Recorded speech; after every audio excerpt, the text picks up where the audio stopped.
Quais os perigos de se envolver com o mundanismo? Quais os perigos de se misturar e compartilhar com coisas do mundo? É por isso que essa lição vem nos trazer uma lição maravilhosa, uma história maravilhosa sobre o povo de Israel, que ao retornar da Babilônia para a sua pátria, fizeram um censo e fizeram critérios para quem pudesse retornar e para que no meio desse povo do retorno não viessem estrangeiros que pudessem contaminar a sua próxima geração. É por isso que essa lição vem nos trazer esse título maravilhoso, vem nos trazer essa história maravilhosa. E eu quero convidar você, meu querido irmão, a participar comigo da lição de número 7. O povo de Deus deve separar-se do mal, tá bom? Que Deus em Cristo te abençoe. Pegue caneta, pegue papel, fique comigo nesta manhã de domingo maravilhosa. Eu tenho certeza que Deus tem uma palavra de poder. Vamos aprender lições maravilhosas e vamos aprender que não devemos nos misturar com o mundo. Vamos acompanhar essa lição de Israel, a lição número 7. Você é meu convidado, eu tenho certeza que Deus tem grandes bênçãos para você nesta manhã, em nome de Jesus.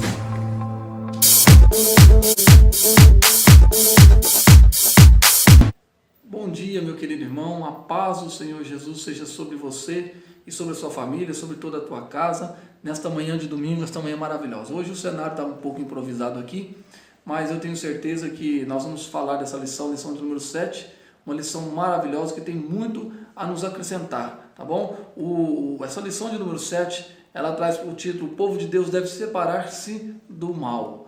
E é importante nós estudarmos essa lição, porque nós vamos aprender com Israel como eles selecionaram o seu povo para que, ao retorno da Babilônia, não se contaminasse com coisas estrangeiras e muito menos com outros deuses pagãos, pecados que eles já haviam cometido lá no passado e que foi motivo da sua queda diante dos assírios da Babilônia. Mas nessa lição eu quero te chamar a atenção para o nosso texto áureo, que está registrado em 2 de Coríntios capítulo 6, verso 17, que o apóstolo Paulo escrevendo, ele diz assim: pelo que saí do meio deles e apartais, pelo que sai do meio deles e apartai-vos, diz o Senhor, e não toqueis nada imundo, eu vos receberei. Então esse texto áureo de 2 Coríntios 2,16, o apóstolo Paulo trazendo essa mensagem maravilhosa para nós, e eu tenho certeza que o Senhor vai nos dar lições maravilhosas aqui, daquilo que nós podemos fazer, aquilo que é lícito e aquilo que não é lícito fazer nos dias de hoje. A nossa verdade prática traz uma mensagem muito séria para os nossos dias. O mundanismo na igreja corrompe os bons costumes e extingue a santidade. O mundanismo na igreja corrompe os bons costumes e extingue a santidade. Elementos que são necessários para uma vida cotidiana, uma vida cristã. A nossa leitura bíblica em classe, meu querido, está registrada no livro de Esdras, capítulo 2, versículos 59 a 62, capítulo 4, verso 2 e 3 e o capítulo 6, verso 2 e 4. Eu vou ler um pedacinho para você, para que você possa acompanhar essa leitura em nome de Jesus. Esdras capítulo 2, versículo 59 ao 62, vai dizer o seguinte: também estes subiram de Tel-Mela e Tel-Arsá, Querube, Ada e Imer, porém não puderam mostrar a casa de seus pais e sua linhagem, se de Israel eram. Os filhos de Delaías, os filhos de Tobias, os filhos de Necoda, 652 subiram. E dos filhos dos sacerdotes, os filhos de Abaías, os filhos de Cós, os filhos de Barzilai, que tomou mulher dos filhos de Barzilai, o Gileadita, e que foi chamado do seu nome. Estes buscavam seu registro entre os que estavam registrados nas genealogias, mas não se acharam, tá? Não se acharam nas genealogias de Israel, pelo que por imundos foram rejeitados e do sacerdócio. Chegaram-se a Zorobabel e aos chefes dos pais e disseram-lhes: deixai-vos edificar convosco, porque como vós buscaremos a vosso Deus, como também já lhes sacrificamos desde os dias de Assar-Adom, rei da Síria, que nos mandou vir para aqui. Porém Zorobabel e Jesua e os outros chefes dos pais de Israel lhes disseram: não convém que vós nos edifiquemos a casa do Senhor, não convém que vós e nós edifiquemos a casa do nosso Deus, mas nós sós a edificaremos ao Senhor, Deus de Israel, como nos ordenou ao rei Ciro, rei da Pérsia. E em Arquimeta, no palácio que está na província de Média, se achou um rolo e nele estava escrito um memorial que dizia assim: No ano primeiro do rei Ciro, o rei Ciro deu esta ordem com respeito à casa de Deus em Jerusalém: essa casa se edificará para o lugar em que se ofereçam sacrifícios, e os seus fundamentos serão firmes, a sua altura de 60 côvados e a sua largura de 60 côvados, com 3 carreiras de grandes pedras e uma carreira de madeira nova. E a despesa se fará da casa do rei, dirás, e uma carreira de madeira nova, e a despesa se fará da casa do rei. Então essa leitura ela traz algumas informações, ela traz bastantes nomes diferentes para o nosso dia a dia, mas é importante, irmão, você notar que esse pessoal da casa de Barzilai aqui não se achou no registro da genealogia israelita e por isso não puderam ser direcionados ao sacerdócio. Eles alegavam, essa família alegava ser parte do sacerdócio, mas quando puxou o registro não se encontrou e aí não puderam assumir o seu papel no sacerdócio. Depois a história vai recontando aí, dizendo que Ciro ordenou a casa de Israel fosse construída pelo financiamento da casa do rei. E Zorobabel também recebe uma proposta aqui nesse texto, de que outras pessoas estrangeiras queriam construir a casa de Deus junto com eles, e eles assim: não, dessa vez não, no passado nós fizemos isso e deu errado, agora dessa vez não, nós vamos edificar sozinhos. Então, irmãos, isso mostra que com o mundo nós não podemos fazer parceria, não existe parceria entre o cristianismo e o mundanismo. Um anda totalmente, nem paralelo eles andam totalmente em caminhos opostos. O cristianismo vai numa mão, o mundanismo vai na outra, eles não andam paralelo, tá? Então essa lição vai nos trazer essa mensagem maravilhosa. A introdução diz assim: nesta lição iremos estudar os preparativos que os judeus fizeram para pôr os alicerces da nova forma de vida e que eles iniciaram em Jerusalém depois dos anos do cativeiro em Babilônia. Ali eles viveram espalhados pelo vasto território daquele reino da Babilônia e agora iriam viver uma vida comunitária conforme os ritos da lei. Então essa história vai nos mostrar como o povo judeu se preparou para retornar à casa do Senhor, à sua terra natal, o seu patriotismo, né? Um povo que viveu espalhado agora vão se juntar em comunidade. E é claro, irmãos, que vai vir o mundanismo querendo entrar, tantas coisas querendo entrar, idolatria de novo querendo entrar, e o povo precisa cercar disso, o povo precisa ter a certeza de que isso não vai contaminar novamente e que eles não vão pagar o preço por um cativeiro. Então, o nosso primeiro tópico, meu querido irmão, ele traz o título dizendo: somente os judeus retornariam à casa de Judá. Somente os judeus poderiam retornar à casa de Judá. Para uma pessoa ser considerada apta para fazer parte do grupo que iria transferir-se para Jerusalém, exigia-se que desse prova de sua linhagem. Então a pessoa não era só falar: eu quero voltar. Tem que dar prova da linhagem. Tem que mostrar que você é sangue judaico, né? Tem que mostrar. E aí vamos encontrar algumas pessoas que não se encaixou, tá? Que provasse ser realmente Israel. Na primeira triagem foram excluídas 652 pessoas, não passaram da triagem. Faz a triagem, não está na linha, não tem registro, não tem como comprovar o registro que eles são cidadãos israelitas. E aí 652 pessoas ficaram de fora e não puderam entrar para o território israelita. Os judeus mestiços, tá? E aí vão dizendo aqui, ó, até alguns filhos dos sacerdotes cujos nomes não foram achados no registro das genealogias foram rejeitados como imundos. Tá? Nós vemos agora há pouco, Êxodo capítulo 2, verso 59. Os filhos de Barzilai foram considerados imundos, porque não tem eles no registro do sacerdócio de Israel. Então estão fora. Tá? Os judeus mestiços, nascidos de casa menos mistos, durante o cativeiro em Babilônia, não fariam parte do grupo. Ou seja, quem nasceu na Babilônia, que é misto, o pai é israelita, a mãe é babilônia. Ou a mãe é israelita, o pai é babilônico. E a criança nasce mista, também não volta para Israel, não pode entrar. Durante o cativeiro que eles nasceram, né? Eles não retornariam, não fariam parte do grupo que retornaria. Somente aqueles que comprovassem a sua ascendência puramente judaica fariam parte daquele grupo. Deus não aceita a mistura do seu povo com o povo do mundo. Não pode haver comunhão da luz com as trevas. Eu queria dessa lição, esse censo, essa triagem de Israel, ela vem nos trazendo uma lição maravilhosa, mostrando como será o arrebatamento da igreja e também como será, né, além do arrebatamento da igreja, como Deus olha, né, as pessoas vindo para a igreja. Então, meus queridos, nós não podemos aceitar o mundanismo dentro da igreja, nós não podemos misturar com o mundo.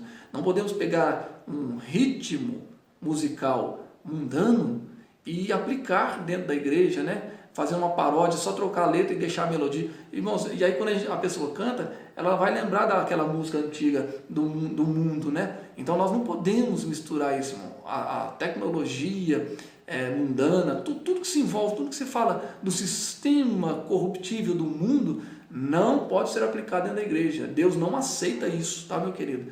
A história de Israel registrava uma amarga experiência nesse sentido. Quando os israelitas, libertados pela mão do Senhor, se preparavam para ir a Canaã, um grande povo de mistura não israelita queria acompanhá-los. Foi exatamente essa gente que durante o trajeto pelo deserto foi fonte inspiradora de murmuração, Números capítulo 11, verso 4. Então, por que teve gente que saiu do Egito junto com Israel? Vamos aproveitar que nós estamos aqui, o Egito liberou, vamos sair também, vamos tentar uma nova vida aí fora.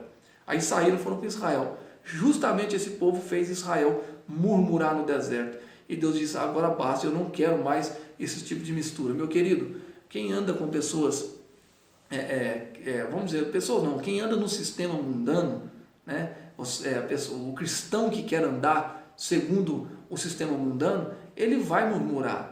E a murmuração é um pecado grave, é um pecado perigoso, tá? E para entrar no céu também, lá no Salmo 15, você vai ler o cidadão, já traz o epígrafe do texto, já traz, né? Quem é o cidadão do céu? E aí o texto começa dizendo, Senhor, quem habitará no teu santo santuário? Quem habitará no teu santo monte? Tá? Mostra a característica do cidadão do céu.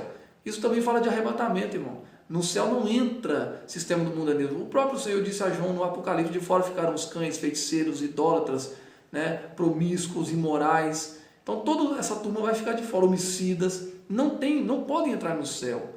E aí, irmãos, vale a gente pensar o nosso comportamento nesses dias. Como está o meu comportamento, como está o seu comportamento nesses dias atuais? Então vamos relembrar e vamos pensar nisso, tá, meu querido? Para a gente não sofrer com consequências, tá? Com consequências e até mesmo correr o risco de ficar fora da salvação. A Bíblia diz, estreita é a porta e apertado o caminho que leva à vida eterna, Mateus 7,14.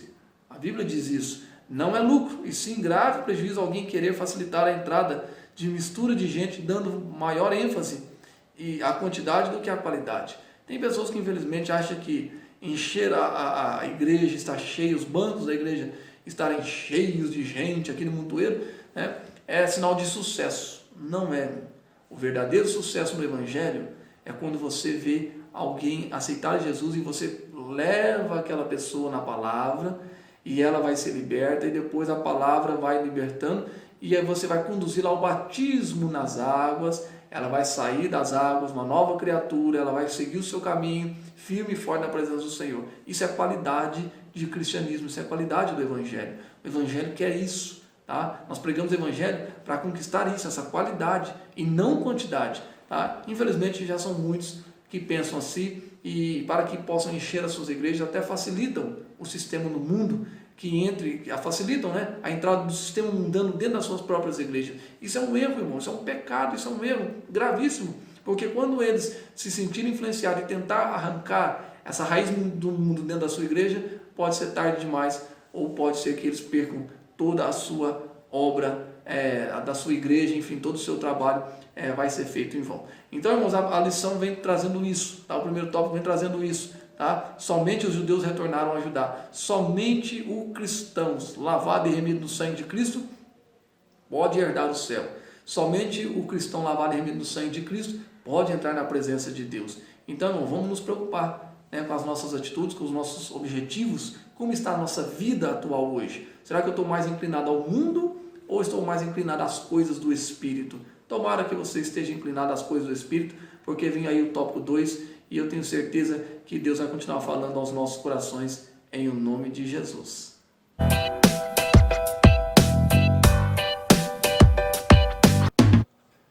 Bom, meu querido irmão, chegamos ao nosso tópico de número 2. Lembrando que nós vimos aí no tópico 1 que os judeus não aceitaram a mistura de outros povos. Fizeram dois critérios pelo menos, né? O primeiro critério da genealogia, se não se achasse o seu nome na genealogia, então você não poderia retornar, você significava que você era misto, não era judeu legítimo, então não poderia retornar com o povo de Israel. E o segundo critério era para mostrar que Deus estava sempre com eles na história, cuidando, né? O Deus dos ancestrais, o Deus de Abraão, Isaac e Jacó, sempre esteve com eles e por isso estava financiando também o seu retorno. Bom, vamos ver no tópico 2, os judeus não aceitaram a ajuda do samaritano. Vários episódios que nós encontramos nos textos de Êxodo e Neemias, principalmente no texto de Neemias, nós vamos encontrar samaritanos tentando ajudar. Mas quem de fato é esse povo samaritano que os judeus represavam, que os judeus não aceitavam a sua ajuda? Vamos entender isso. Os samaritanos eram uma mistura de gente, na sua maioria, da origem pagã.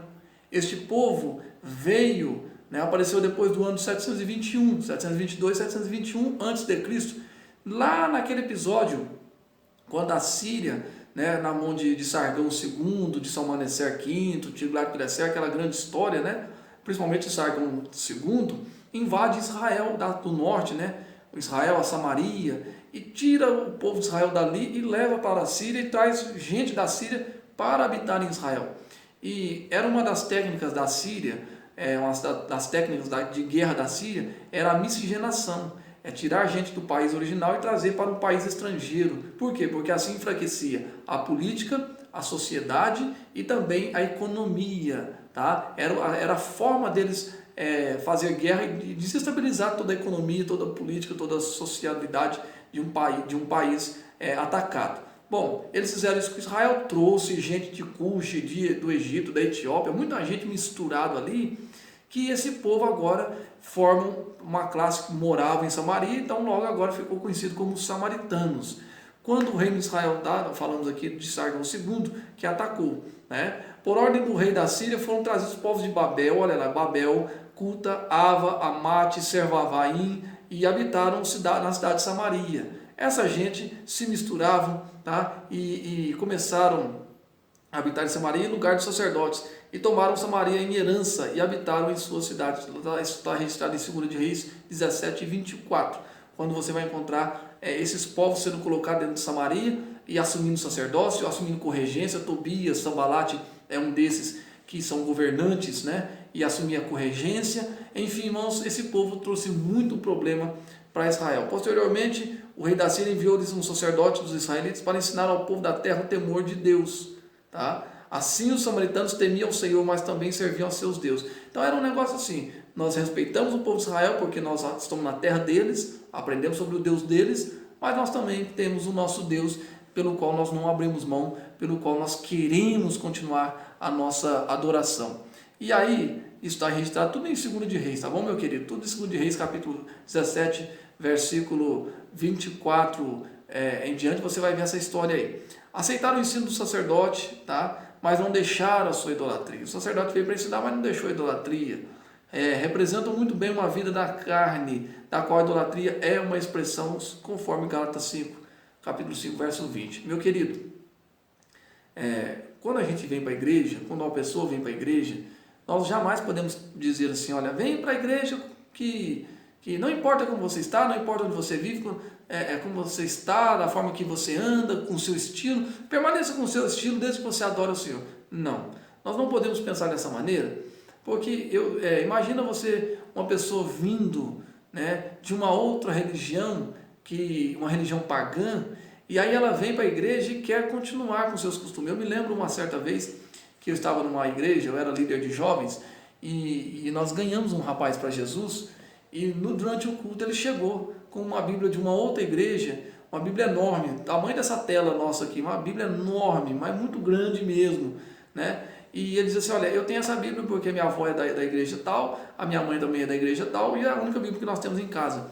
E ele disse, serve essa Bíblia? Eu disse, olha, essa Bíblia, ela tem um diferencial. Aí eu tive que explicar para ele que a Bíblia dele era diferente da nossa, porque a dele mostraria toda a idolatria, a certos santos, a certos deuses, e que a nossa Bíblia não trazia isso, apenas trazia o conteúdo da história de Cristo, ela é cristocêntrica. E aí nós mostramos para ele e acabamos presenteando ele com uma Bíblia, e ele ficou todo satisfeito, todo alegre. Por que eu estou te contando isso, irmão? Para que você entenda, de uma vez por todas, que a pessoa, quando ela vir para a igreja, nós precisamos orar para que o Espírito Santo convença ela de todas as coisas, Tá? O Espírito Santo é que convence da verdade. O que é? Ela vai se adaptar, ela vai trocar suas vestes, ela vai... o que ela praticava, ela não vai praticar mais. Todo esse processo vai acontecer na vida dela, diferente do que aconteceu com Israel. O sacerdote, ao invés de ensinar o povo a abandonar a idolatria, não. Ele adequou o judaísmo ao paganismo que o povo de Samaria, os novos habitantes de Samaria queria. Então ele adaptou o judaísmo dentro da idolatria samaritana. E aí é claro que deu errado. Jamais podemos adaptar um sistema mundano de uma outra religião dentro de uma seita, de uma religião pagã, dentro do cristianismo. Não funciona, irmão. O cristianismo ele é puro, o cristianismo ele é santo, ele não aceita mistura, ele não aceita recheios diferentes, né? Então temos que pensar sempre nisso, tá? Sempre temos que pensar nisso, que o cristianismo ele deve ser praticado de forma pura. Bom, quando o povo samaritano estava lá e o povo judeu veio edificar, os samaritanos ofereceram cooperação aos judeus. Nós vamos fazer uma parceria, vamos fechar negócio, vamos fazer negócio, vamos todo mundo adorar junto aqui. Qual foi a resposta? Quando os judeus começaram a construção do templo, os samaritanos ofereceram-se para cooperar. Está lá em Êxodo 4:1, que foi tema da nossa lição passada. Os judeus, porém, rejeitaram firmemente a proposta. Igualmente, quando da construção dos muros, a cooperação dos samaritanos foram recusadas. Está lá em Neemias 6:23, que foi tema da nossa lição passada. Eles não aceitavam, diziam, olha, vocês são samaritanos, vocês não têm nada a ver com nossos deuses, já tivemos problema com o nosso Deus, né, melhor dizendo, nós já tivemos problema com essa mistura, nós não queremos cair no mesmo erro. Meu querido irmão, você que é cristão, você que está na casa do Senhor, você que gosta de cantar hinos do Senhor, você nunca deve, né, você como um novo cristão, uma nova pessoa, uma nova criatura, você nunca deve continuar com a prática mundana. Se você gostava de um sertanejo mundão, né, um raizão, agora você não ouve mais. Se você ouvia um samba mundano, agora você não ouve mais. E não adianta você querer se adaptar isso ao cristianismo, porque não vai encaixar, meu querido. O cristianismo, o louvor, a música cristã, ela é direcionada a Deus. O salmista escreveu isso no Salmo 141, Salmo 142, dizendo, suba a minha oração perante tua face como incenso. Tudo que a gente libera, tudo que sai da nossa boca em forma de cântico na igreja, na presença do Senhor, que sai em forma de louvor, sobe ao céu. E claro que as músicas mundanas não vai subir ao céu, elas têm o seu direcionamento. Qual é? Massagear o ego humano. Massagear o ego humano, né? Massagear o ego da moça sofrida, do homem que perdeu a esposa, da esposa que perdeu o marido, da traição, daquela coisa toda. É massagear o ego da pessoa. Prometer vingança, ensinar vingança, tudo isso são canções, tudo isso são ideologias embutidas dentro das canções, dentro dos textos, dentro das novelas, dentro de tudo que o mundanismo oferece. Já o cristianismo oferece vida. Jesus diz assim, olha, eu tenho vida, eu vim para que você tenha vida, e vida com abundância. O cristianismo oferece isso para você. Então, meu querido, abandone essas velhas práticas, permaneça na presença do Senhor, não aceite essas parcerias de samaritanos, porque vai dar problema para você no futuro, assim como Israel também aprendeu a lição. Como também daqueles que causam divisão. Olha que interessante, igualmente devemos nos afastar daqueles que têm uma vida irregular. Está cheio de pessoas com vidas irregular, dentro da casa do Senhor, no cotidiano, tá?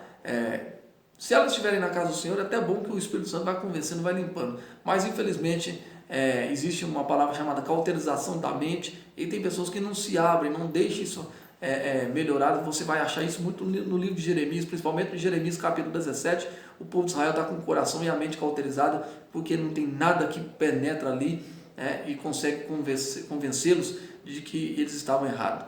Então, meu querido, o conselho hoje é isso, afastar-se de pessoas irregulares. A pessoa está te fazendo mal, essa pessoa te contamina, é uma pessoa que quando você conversa com ela, quando você está com ela, ela faz você pecar com facilidade, afaste-se dela, abandone isso, tá? Em nome de Jesus.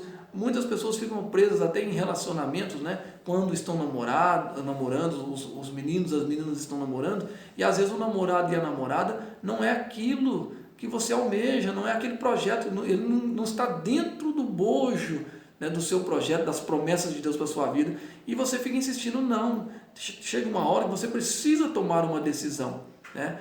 tirar essas pessoas irregulares. No trabalho, a mesma forma, pessoas que chamam você e colocam você em rodinha para conversar e contar piadas, né? Vem cá para você ver um filme, vem cá para você ver essa imagem, né, no celular. E pessoas irregulares. Foge disso. A Bíblia diz: o avisado vê o mal e foge. Tá, meu querido? Essas pessoas também causam divisões e você deve evitar essas pessoas. Tá? Os samaritanos procuraram apresentar-se com os judeus. Tá? Casaram-se com as filhas dos judeus e deram filhas aos judeus em casamento. Alguns caíram nessa armadilha. Está lá em Êxodo capítulo 9, verso 1 e 2. Este assunto é tão sério e importante que merece um estudo em separado, o que iremos fazer na lição de número 12, quando nós vamos ver como é que Esdras disse: olha, essas mulheres estrangeiras, esses rapazes estrangeiros não podem permanecer no nosso meio, retire-os, tá? E teve casos de pessoas que não quis abrir mão, foi embora junto, tá, meu querido? Porque essa parceria com os samaritanos ia fazer muito mal a Israel, ia trazer de novo a idolatria, e agora eles precisavam purificar-se disso, tá? Os samaritanos tornaram-se inimigos dos judeus por causa de todo esse episódio, todo esse acontecido. É claro que os samaritanos não iam engolir isso, tá? E aí acabaram se tornando inimigos dos judeus.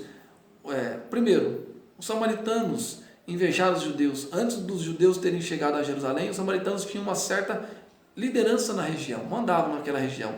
Quando os judeus chegaram e começaram a sacrificar ao único Deus e verdadeiro e adorá-lo, então a atenção dos habitantes da região passou para os judeus. É claro, apresentou uma nova forma de culto, uma alegria, um novo estilo de vida, um novo momento de vida.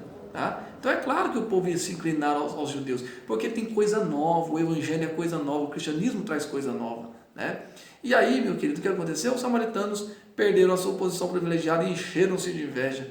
Isso sempre foi assim. Os fariseus tinham inveja de Jesus, os sacerdotes tinham inveja da igreja, porque ela apresentava coisa melhor do que eles tinham para apresentar. Segundo ponto, os samaritanos imaginaram que se conseguisse associar aos judeus, gozariam do mesmo privilégio que esses. Por quê? Porque o rei financiou a construção, o rei mandou carta, mandou liderança com carta, o rei Ciro financiou a reconstrução de muro, de Artaxerxes, né? Assuero financiou a reconstrução do muro, Ciro refinanciou a construção do templo. Então os samaritanos querem morder o bolo, né? Todo mundo quer pegar uma fatia do bolo. Meu querido, está cheio de pessoas desse jeito e nós precisamos nos afastar dessas pessoas. Por quê? Porque elas no seu coração traz ódio, tá? Velado, e transformou-se em inimizade declarada. Quando os judeus não o rejeitaram, não aceitaram os samaritanos participar desses privilégios, então nasceu um ódio tremendo no coração dos samaritanos e uma inimizade declarada, que isso vai arrastar até nos tempos de Jesus, até que Jesus chega lá em João 4, e a Bíblia diz no Evangelho de João 4:4 que era necessário que Jesus atravessasse a Samaria. Por quê? Porque ele ia consertar esse problema lá, ele ia quebrar essa inimizade. Só Jesus pode fazer isso. Meu querido, que essa mensagem possa estar entrando no seu coração. É uma lição para nós, é um alerta para nós, é chamar, é puxar a nossa orelha essa lição, porque nós jamais podemos nos adaptar com o sistema do mundo, tá bom, meu querido? Nós vamos para o tópico 3, junto com o tópico 3 nós vamos fazer o tópico de número 4, são 4 tópicos dessa lição, nós vamos fazer o 3 e o 2 juntos, e nós vamos continuar falando dessa mensagem maravilhosa e vamos aprender lições, tá? De comportamento, de relacionamento com o mundo, e eu tenho certeza que o Espírito Santo vai nos convencer de muita coisa boa aí, e ainda vamos desfrutar nessa manhã de grandes vitórias e bênçãos da parte do Senhor. Fica comigo, vamos ao tópico 3 e o tópico 4 em nome de Jesus.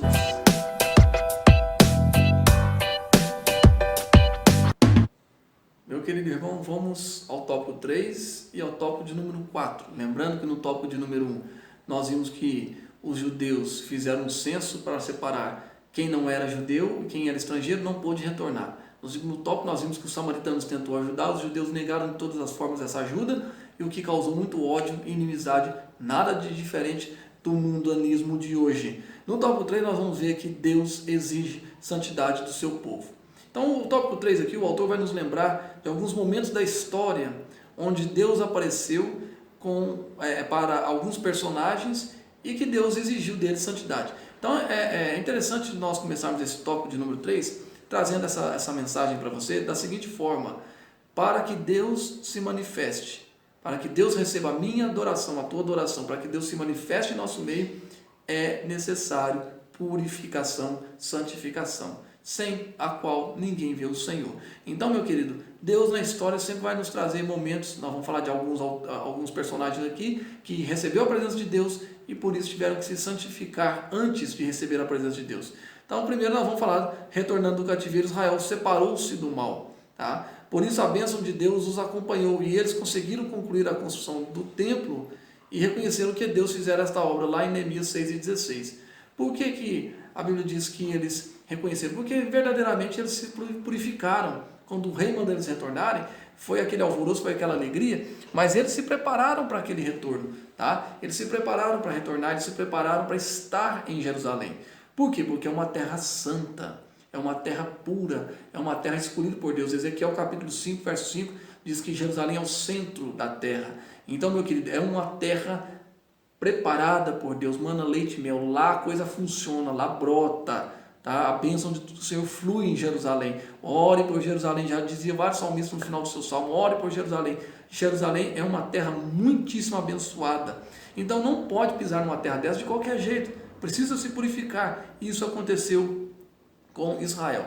Há um outro episódio que Josué preparou-se para passar, quando Josué preparou para passar o Jordão, a Bíblia diz que o Senhor deu uma ordem para ele e ele transmitiu ao seu povo. Está lá em Josué capítulo 3, verso 5. Ele diz o seguinte: santificai-vos, porque amanhã fará o Senhor maravilhas no meio de vós. Então, se hoje, meu querido, nós queremos ver resultados na pregação do Evangelho, temos que santificar, porque o Senhor fará proezas no nosso meio. Toda vez que você prega o Evangelho e almeja ver resultados nisso, toda vez que um pastor está em cima de um púlpito, um pregador está em cima de um púlpito, um irmão, não importa quem seja, que ele esteja em cima do púlpito, almejando, objetivando sucesso na pregação. Qual é o sucesso da pregação? A conversão de almas, né? O milagre, as curas da parte de Deus. Então, tem que partir de mim a santificação. Por quê? Porque eu preciso estar preparado, porque o território que eu piso é terra santa, e para que o Senhor possa se manifestar, é necessário o processo da santificação. Antes de iniciar a conquista de Canaã, Josué recebeu a visita de um anjo. Josué então lhe perguntou: que diz meu Senhor ao seu servo?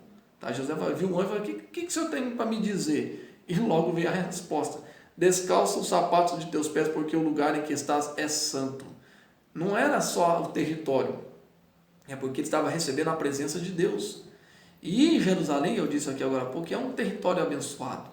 Na casa do Senhor, a Jerusalém hoje, para nós, é a casa de Deus, irmão. Então toda vez que não é que você vai chegar na igreja, tirar o sapato e entrar descalço, não é isso que eu estou dizendo. Eu estou dizendo que você precisa preparar em santidade para entrar na casa do Senhor. Não adianta eu chegar na casa de Deus desesperado, aquele negócio, aquele afoito e querer pregar. Não, eu preciso de preparar. Se eu vou pregar à noite, se é me dada a oportunidade para pregar à noite, pregadores, se é te dada a oportunidade para pregar à noite, prepare-se uma semana antes. Se é te dada a oportunidade para cantar, prepare-se, ensaie em casa, prepare-se para cantar. O que você for fazer na casa do Senhor, prepare-se para fazer. Porque quando você assume a tribuna, o lugar é santo, o lugar é consagrado. Tá? A casa do Senhor exige isso, tá, meu querido? Para que o Senhor se manifeste. É daí que a gente temos hoje muitas pregações, muitos pregadores, muitos pastores que se frustram na jornada ministerial, porque pregam, não vê sucesso, não vê resultado. Não estou dizendo sucesso financeiro, estou dizendo sucesso de quantidade e qualidade, qualitativo, melhor dizendo, tá? Que é as pessoas aceitarem Jesus, aceitarem o Evangelho, tá? E muitos não conseguem fazer isso, por quê? Porque não se preparam e não se santificam. O anjo visita ao acampamento israelita. Antes de iniciar a conquista de Canaã, eu falei, Josué recebeu aí a visita do anjo, e o anjo deu essa notícia para ele: descalça os teus pés, porque o lugar que tu pisa é terra santa. Bom, eles não fizeram isso. A Bíblia diz que conta a história que eles iam dominar Jerusalém, a cidade de Canaã.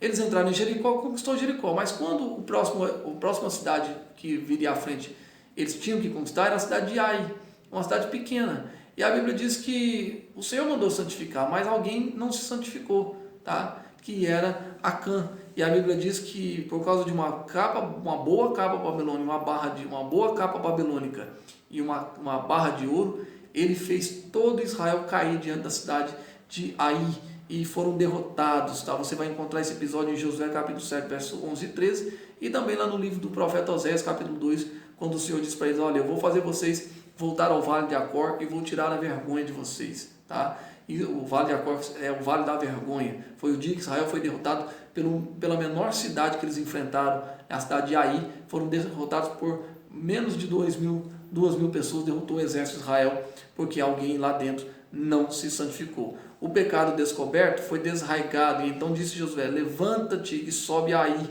Olha que eu te tenho dado na tua mão o rei de Ai, e o seu povo, e a sua cidade e a sua terra. Depois que eles tiraram Acã e sua família de dentro do arraial, de dentro do acampamento israelita, que santificou o povo, então Deus diz assim: agora sobe de novo, eu entreguei o rei na tua mão. Meu querido, Deus está pronto para te abençoar. Deus está pronto para derramar bênçãos sobre a minha vida e sobre a tua vida. Deus está pronto para usar o nosso ministério. Deus está pronto para fazer muitas coisas na tua vida.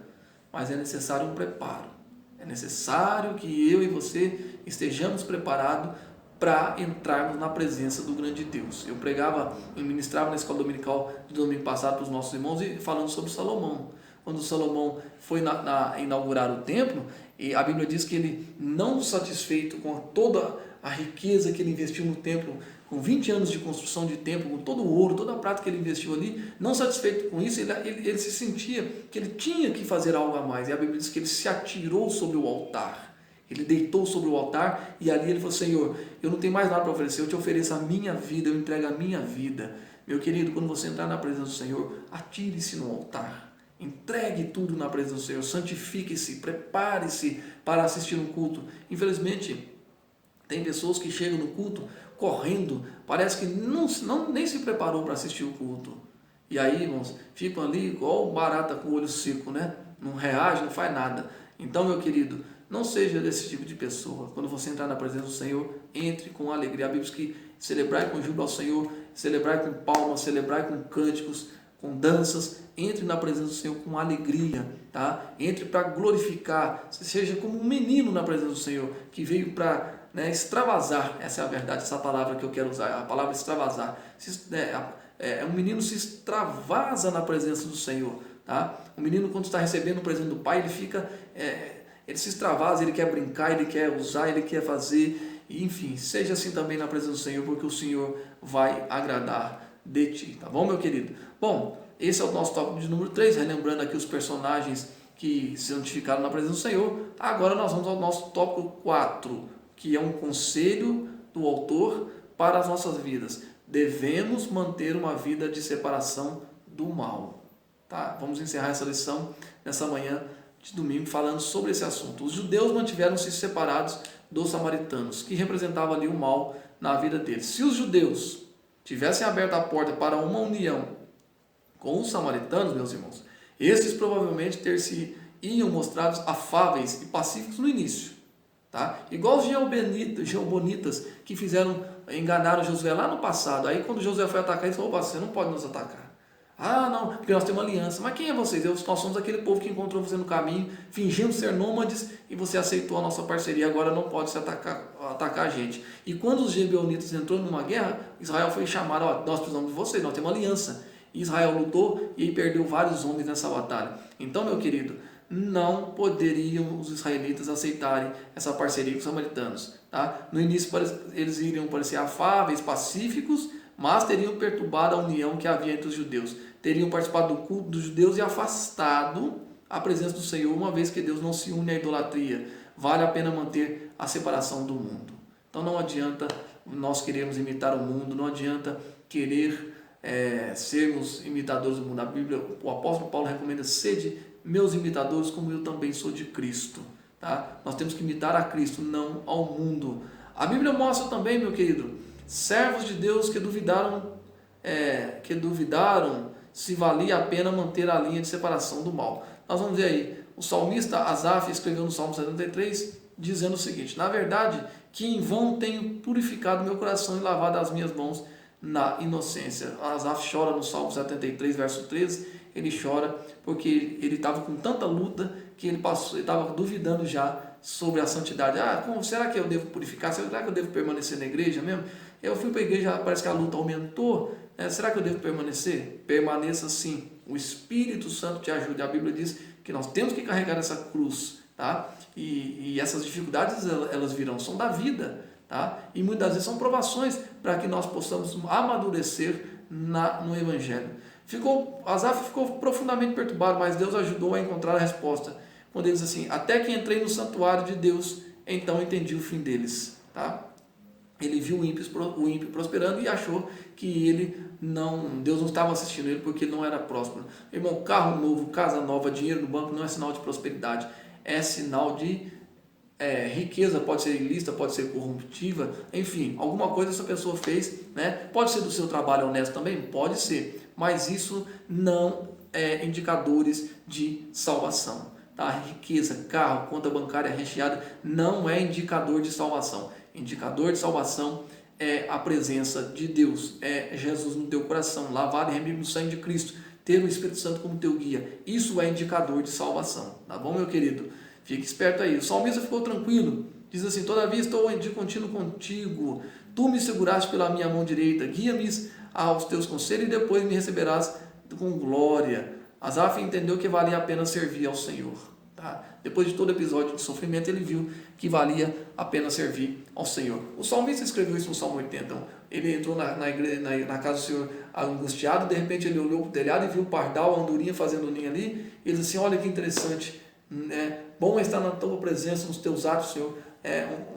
Até o pardal e a andorinha encontrou um ninho para si, né? E eu agora encontrei os teus altares, Deus meu e Rei meu. Olha que coisa maravilhosa.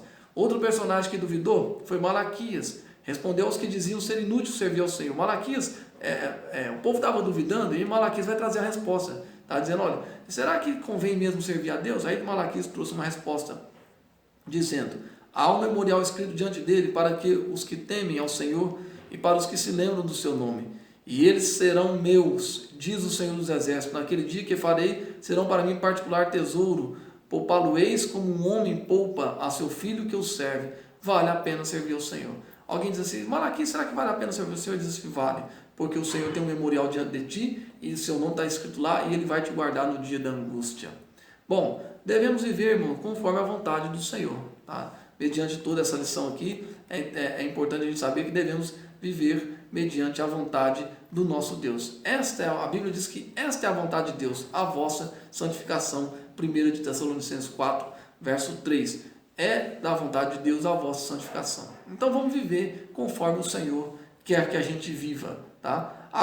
Se vivermos conforme o Senhor quer que a gente viva, a Bíblia diz que as bênçãos acompanham os que vivem conforme a vontade de Deus. Tem um texto em Provérbios 22 que fala assim: a bênção do Senhor nos enriquece e não traz angústia, tá, meu querido? Então, quando nós estamos diante do Senhor, nós não sentiremos angústia de forma nenhuma. Deus garante aos que assim vivem plena vitória contra os ataques do diabo. O crescimento espiritual deles está garantido, conforme Colossenses capítulo 1, verso 6 e também o verso 10. O Espírito Santo tem plena liberdade para atuar em suas vidas e eles tornam-se preparados para serem usados por Deus em sua obra, conforme Paulo escreveu a Timóteo na sua segunda carta, no capítulo 2, verso 19 e 21.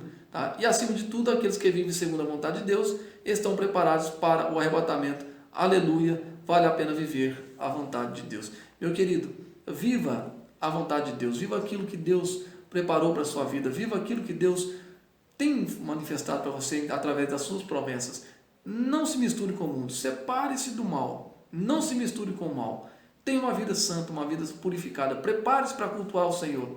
Eu tenho certeza que fazendo assim, você alcança a santificação e muito em breve você vai ser arrebatado junto com a igreja e aí de vez por todas nós iremos nos tornarmos pessoas perfeitas em Cristo Jesus, tá bom? Eu quero orar por você para nós encerrarmos essa lição de domingo. Como eu disse no início, estamos improvisados aqui o cenário, a iluminação não ficou tão boa como nos demais vídeos, mas é porque nós não estamos em casa hoje, mas eu tenho certeza que o que vale aqui é a lição que o Senhor está nos trazendo e os ensinos que o Senhor está proporcionando para nós, que nós não vamos nos misturar com o mal, muito pelo contrário, vamos nos tornar pessoas santificadas na presença do Senhor. Curva a sua cabeça e eu oro com você nesse momento. Pai, em nome de Jesus, eu oro abençoando esse irmão, essa irmã que está assistindo esse vídeo, por tudo que nós falamos aqui, por tudo que nós aprendemos aqui, Senhor. Opere no seu coração, opere na sua vida e o nome do Senhor seja glorificado.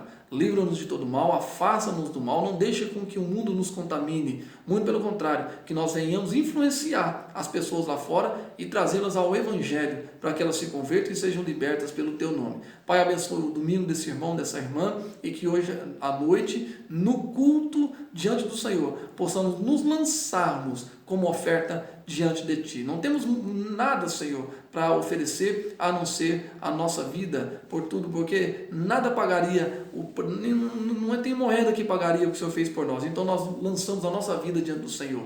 Receba o nosso louvor, receba a nossa adoração e nós com certeza continuaremos aqui glorificando e exaltando o nome do Senhor hoje e para todo sempre em nome de Jesus. Meu querido, que Deus te abençoe, tá? Fique conosco, semana que vem tem uma outra lição, a lição de número 8, nós vamos falar as causas da desunião devem ser eliminadas, mas até lá, vai orando, glorificando ao Senhor e lembre-se que hoje à noite tem um culto de adoração, você precisa se lançar ao altar, prepare-se, porque o Senhor fará maravilhas no meio de vós, tá bom? Que o grande amor de Deus, a graça de nosso Senhor e Salvador Jesus Cristo e a eterna comunhão do Espírito Santo seja sobre a tua vida hoje e para todos sempre, em nome de Jesus e até breve, em nome do Senhor.